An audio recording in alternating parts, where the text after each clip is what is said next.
एक गांव में पंचों की सभा लगी हुई थी। इन पंचों में उस गांव के 5 लोग पंच के पद पर नियुक्त थे। इन 5 में एक मुल्लाजी भी थे जो पंच के पद पर विराजमान थे, लेकिन इनकी सोच बड़ी ही रूढ़िवादी और पुराने तरह की थी।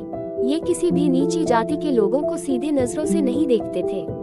अगर वह उनके सामने आ जाते तो वह अपने मुंह पर कोई कपड़ा रख लेते थे या अपना मुंह फेर लेते थे। इन 5 पंचों में एक पंच नीची जाति से भी था, लेकिन वो काफी समझदार और सुलझी हुई बुद्धि का व्यक्ति था। उन्होंने अपने काबिलियत के दम पर पंच का पद हासिल किया था। उनका नाम हरिलाल था। उनसे मुल्लाजी ज्यादा ही चिढ़ते थे। सभा चल रही थी। 4 पंच अपनी जगह पर आकर विराजमान हो गए थे, लेकिन हरिलाल को आने में थोड़ी देर हो गई थी।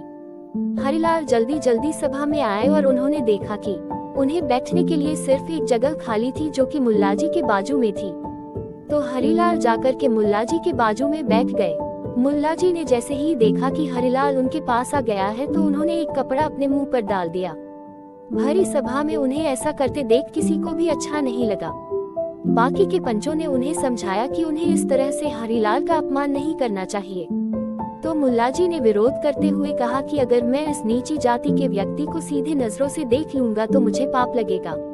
नीची जाति के लोगों के पूर्वजों ने बहुत ज्यादा पाप किया था, इसलिए उन्हें देखने से देखने वाले को भी पाप लगता है, और एक मान्यता के अनुसार इन्हें देखने वाले को अगले जन्म में गधा बनना पड़ता है। इस बात को कई दिन बीत गए। हरिलाल तब तो कुछ नहीं बोला, लेकिन उसने मन ही मन ठान लिया कि वक्त आने पर वह मुल्लाजी को करारा जवाब जरूर देंगे। इस बात को कई दिन बीत गए। एक बार किसी समस्या का समाधान करने के लिए 5 पंच एक रास्ते से गुजर रहे थे। रास्ते में हरिलाल ने देखा कि 3-4 गधे घास चर रहे थे।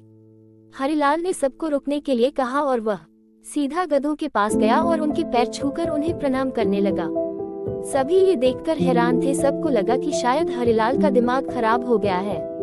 हरिलाल जब उनके पास वापस लौटा तो सबने उसे पूछा कि वह गधों को प्रणाम क्यों कर रहा था। हरिलाल ने शांति से जवाब दिया कि मेरे पूर्वजों को देखने की वजह से मुल्लाजी के पूर्वज गधे हो गए हैं।